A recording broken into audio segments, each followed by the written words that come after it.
Assalamualaikum warahmatullahi wabarakatuh. Alhamdulillah, wassalatu wassalamu ala rasulillah. Segala puji dan puja kehadirat Allah subhanahu wa ta'ala, juga salawat dan taslim kepada Nabi besar Muhammad sallallahu alaihi wasallam. Ketemu lagi teman-teman di bahasan kitab Sahih At-Targhib wa Tarhib yang ditulis oleh Al-Mundhiri rahimahullah. Dan kita sudah menyelesaikan di kitab solat di bab pertamanya atau di pasal pertama.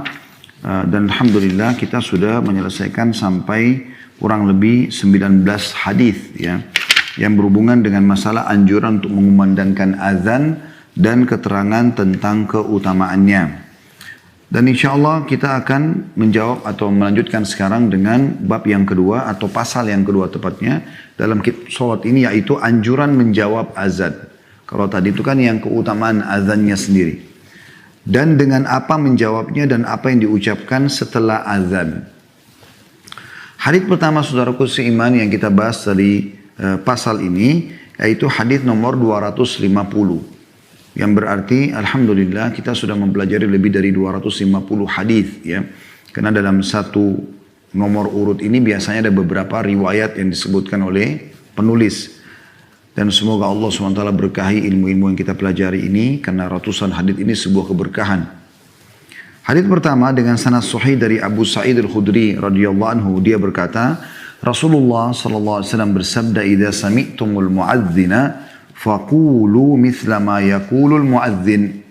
Artinya, apabila kalian mendengar muadzin dalam kurung mengumandangkan azan, maka ucapkanlah seperti yang diucapkan oleh muadzin. Diriwayatkan oleh Bukhari, Muslim, Abu Dawud, Tirmidzi, An-Nasai dan Ibnu Majah. Hadis ini teman-teman berisikan perintah agar setiap kali mendengarkan azan, seorang muslim atau muslimah harusnya memberhentikan semua aktivitasnya untuk sementara waktu dan menyibukkan diri untuk menjawab apa yang diucapkan oleh muazzin. Ya, nanti akan kita jelaskan di hadis riwayat setelahnya seperti apa jawaban atau respon kita terhadap mendengarkan adzan itu. Tapi di sini di riwayat yang pertama ini ya, dari pasal kita, perintah dari Nabi SAW secara langsung setiap kali mendengarkan adzan, ya, maka walaupun itu melalui media ya, maka ucapkanlah seperti yang diucapkan. Tentu di sini juga ada hal-hal yang berhubungan dengan masalah sholat ya, maka dijawab. Tapi kalau misal ada orang menjadikan nada dering handphonenya adzan dan bukan waktu sholat, maka ini tidak masuk dalam bahasan yang sedang kita bahas tentunya. Hadis yang kedua dari pasal kita ini, karena mirip jadi saya langsung masuk saja. Dan urutan dari awal belajar buku kita, yaitu hadis nomor 251 dengan sanad sahih dari Abdullah bin Amr bin As radhiyallahu anhuma. Karena Abdullah dan Amr, ayah dan anak adalah sahabat Nabi, kita mengatakan radhiyallahu anhuma, bahwa dia mendengar Rasulullah sallallahu alaihi wasallam bersabda, "Idza sami'tumul mu'adzina faqulu mithla ma yaqul, thumma sallu alayya, fa innahu man shalla alayya salatan sallallahu dalam kurung alaihi biha ashra, thumma salullaha liyal wasilah, fa innaha manzilatun fil jannati la tanbaghi illa li 'abdin min ibadillah. Wa arju an akuna anahu faman sa'ala," di antara dua kurung, "Allah liyal wasilata halat lahu syafa'ah." Artinya, apabila kalian semua muslimin dan muslimat mendengarkan muadzin dalam kurung orang yang mengumandangkan azan, maka ucapkanlah seperti yang diucapkan olehnya atau diucapkannya. Kemudian bersalawatlah kepadaku. Maksudnya selesai azan.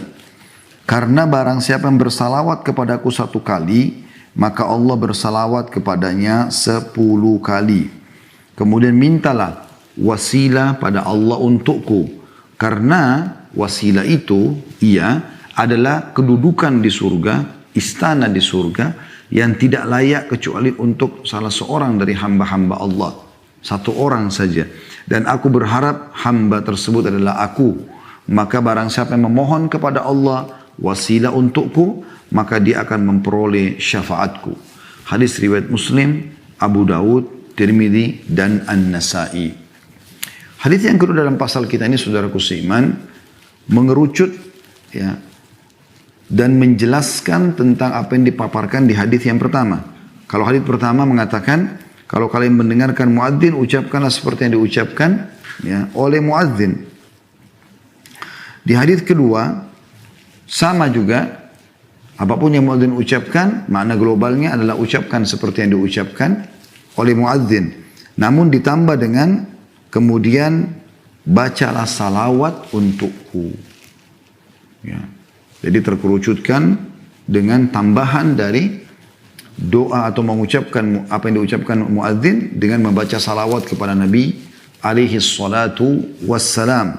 Dan kita membaca salawat Ibrahim yang kita baca dalam tahiyat. Allahumma salli. Jadi pas muadzin mengatakan la ilaha illallah terakhir ya, Allahu Akbar, la ilaha illallah. Misalnya kita mengatakan, Allahumma salli ala Muhammadin wa ala ali Muhammad, kama sallaita ala Ibrahim wa ala ali Ibrahim, wa barik ala Muhammadin wa ala ali Muhammad, kama barakta ala Ibrahim wa ala ali Ibrahim, innaka hamidun majid. Baru, ya ini tambahannya, jadi kita perintah pertama disuruh mengucapkan seperti muadzin, lalu membaca salawat kepada Nabi SAW. Perhatikan, di sini Nabi SAW menyebutkan, kemudian bersalawatlah kepadaku, karena barang siapa yang bersalawat kepadaku 1 kali, maka Allah akan bersalawat kepadanya 10 kali. Kalau seandainya saudaraku seiman, dibalik kasusnya, dengan membaca salawat 10 kali, maka Allah akan menjawab 1 kali saja. Allah akan berikan rahmatnya, rezekinya, ya, karunianya kepada seorang hamba itu, maka sudah cukup. Karena rahmat Allah luas. Ya.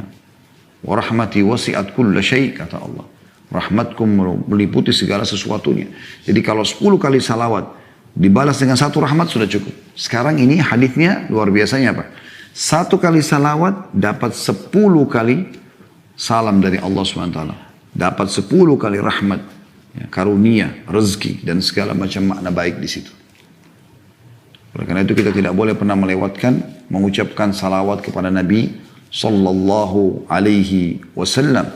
Sampai pernah dalam sebuah majlis di Madinah ditanya, atau di Saudi tepatnya, di majlis seorang syekh ditanya, hai syekh, apakah kami harus selalu mengucapkan Sallallahu Alaihi Wasallam setiap kali disebutkan nama Nabi Sallallahu Alaihi Wasallam? Maka kata beliau, iya. Kenapa harus kau haramkan dirimu?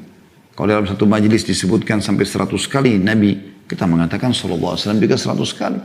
Dan bayangkan kalau anda mengatakan Sallallahu Alaihi Wasallam 100 kali dalam satu majlis, karena sering diucapkan nama beliau. Nabi Sallallahu Alaihi Wasallam bersabda, ya, diriwayatkan dari Nabi Sallallahu Alaihi Wasallam, para sahabat mengatakan kami bersama Nabi Sallallahu Alaihi Wasallam. Para ummahatil mu'minin atau Aisyah misalnya radhiyallahu anha berkata, aku melihat Nabi Sallallahu Alaihi Wasallam, dan seterusnya. Maka kita mendapatkan ya 10 kali lipatnya. Kalau 1 kali salawat 10 rahmat. Kalau 10 rahmat berarti 100. Kalau 10 salawat berarti 100 rahmat. Kalau 100 salawat berarti 1000 rahmat. Kalau 1000 rahmat berarti 10.000. Kalau 10.000, 1000 salawat berarti 10.000 rahmat dari Allah SWT. Terus begitu. Kelipatan yang luar biasa gitu.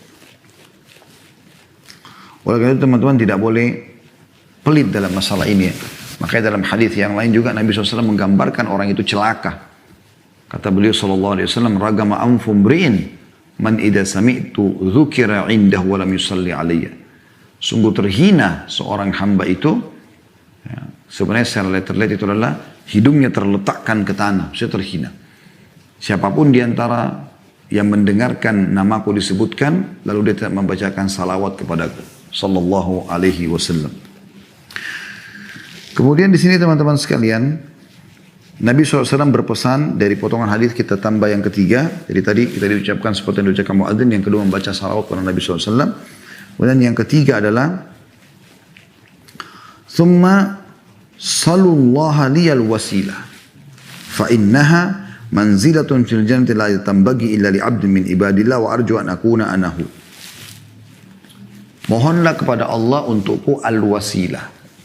Makanya kan ada hadis yang lain menyebutkan kalau selesai atau pada saat mendengarkan ucapan seperti yang diucapkan muadzin, lalu bacalah salawat untukku, kemudian bacalah Allahumma rabb hadhihi da'watit tammah.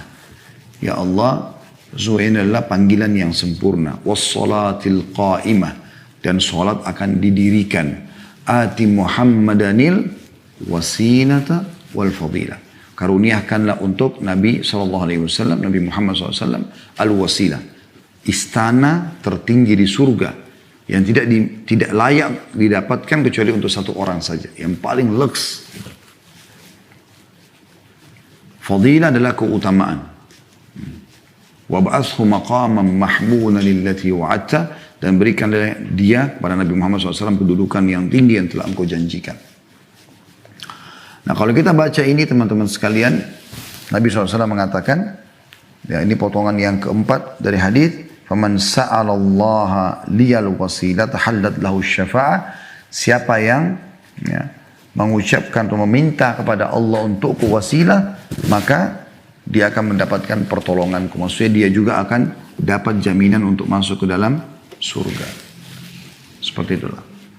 Dan ini hadis teman-teman, kalau kita simpulkan, adalah keutamaan yang sangat besar didapatkan hanya dengan menjawab atau mengucapkan seperti yang diucapkan oleh muadzin.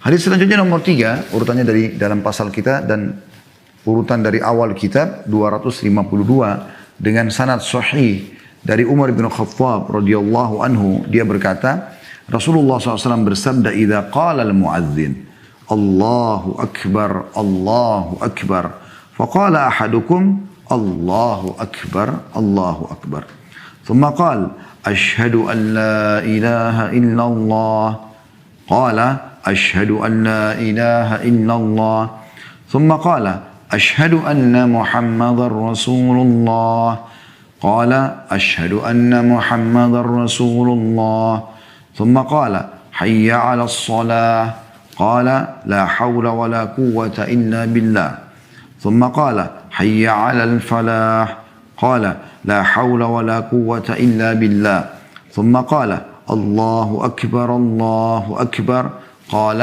الله أكبر الله أكبر، ثم قال لا إله إلا الله، قال لا إله إلا الله، من قلبه دخل الجنة.